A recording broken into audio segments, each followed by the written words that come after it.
Jesus Christ कैसे पैदा हुआ था बताओ? पवित्र आत्मा के द्वारा। अरे तू बिना सेक्स के बच्चा पैदा कर सकता है? हम कोई भी क्रिश्चियनों का बाइबल को फॉलो नहीं करेंगे। Am I clear? भारत का मगरू चेहरा बेनकाब। भारत में सिर्फ मुसलमान ही नहीं बल्कि तमाम मजाहिब के लोग इस वक्त खतरे में हैं। उनको वहाँ जीने की आज़ादी नहीं है, वो अपने त्यौहार नहीं मना सकते।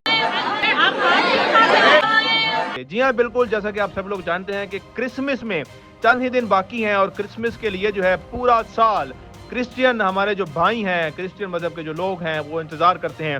और ऐसे ही भारत के अंदर जब इसकी तैयारियां शुरू होती हैं तो भारत के अंदर शरपसंद लोग जो हैं वो सड़कों पर आ जाते हैं। गरीब आदमी जगन्नाथ का हिंदू है ना, तो फिर ये कैसे कर रहे हो? और उन तमाम लोगों के स्टॉल्स जो हैं वो तोड़ना शुरू कर देते हैं, उठाना शुरू कर देते हैं, जिसके अंदर जो है क्रिसमस की चीज़ें बिकती हैं। क्रिसमस की चीज़ों के अंदर जो है उनके कॉस्ट्यूम्स होते हैं और एक खास किस्म का जो ट्री होता है जो कि वो घरों में सजाते हैं, वो बिक रहे होते हैं। तो लोग वहाँ पर जाते हैं और पहले उनसे पूछते हैं कि तुम्हारी जरूरत कैसे हुई कि तुम हमारे मुल्क के अंदर जो है इस तरह का त्यौहार मनाने की कोशिश कर रहे हो। और गरीब आदमी जगन्नाथ का हिंदू है ना, तो फिर ये कैसे कर रहे हो? फिर जब वो बताते हैं कि मैं तो हिंदू हूँ और अपनी सिर्फ यहाँ पर सेल कर रहा हूँ, दुकानदारी चमका रहा हूँ, तो वो कहते हैं कि तुम हिंदू होते हुए कैसे किसी और त्यौहार के लिए चीजें बेच सकते हो? तो उसको वहां से फौरी तौर पर उठाते हैं और उसको धमकाते हैं। सिर्फ यहीं तक बात नहीं रुकती बल्कि नहीं, जाओ यहाँ से जाओ। शरपसंद लोग जो हैं वो चर्चों के अंदर घुस जाते हैं। चर्च के अंदर घुसकर जो है चर्च पर काबू कर लेते हैं, कंट्रोल पा लेते हैं और फादर को साइड पे खड़ा करके फादर के साथ, जो चर्च का एक फादर होता है, उसके साथ बदतमीजी करना शुरू कर देते हैं।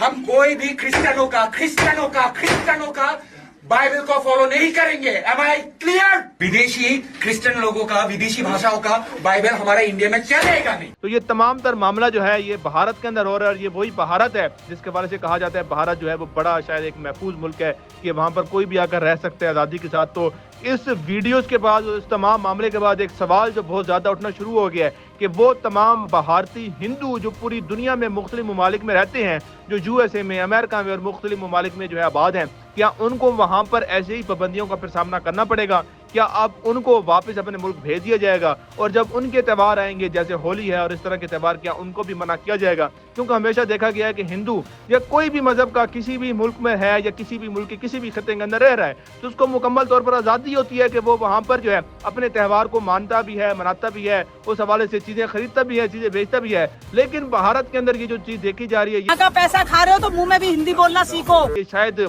कई सालों बाद कोई ऐसा एक वाकया जो है जो सामने आ रहा है जिसके बाद जो है पूरी दुनिया के अंदर भारत का जो इमेज आ रहा है वो बड़ा नेगेटिव इमेज आ रहा है, जिसका इन फ्यूचर भारत को और हिंदुओं को जो है वो बड़ा नुकसान होगा। और ऐसी मजीद इंफॉर्मेटिव वीडियोस देखने के लिए देखते रहें अप डिजिटल।